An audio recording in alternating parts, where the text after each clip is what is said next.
C. Joseph Vijay எனும் நான்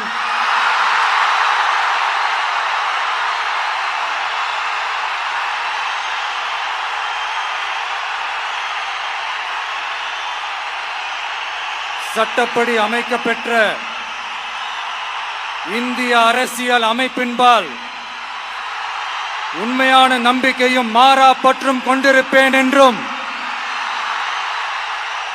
இந்திய நாட்டின் ஒப்பில்லாத முழு முதல் ஆட்சியையும் ஒருமையையும் நிலை நிறுத்துவேன் என்றும்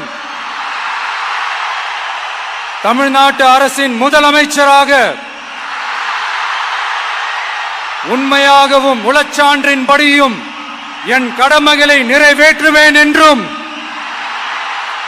அரசியல் அமைப்பிற்கும் சட்டத்திற்கும் இணங்க அச்சமும் ஒருதலை சார்பும் இன்றி விருப்பு வெறுப்பை விலக்கி பலதரப்பட்ட மக்கள் அனைவருக்கும் நேர்மையானதை செய்வேன் என்றும் ஆண்டவன் மீது ஆணையிட்டு உறுதிமொழிகிறேன்.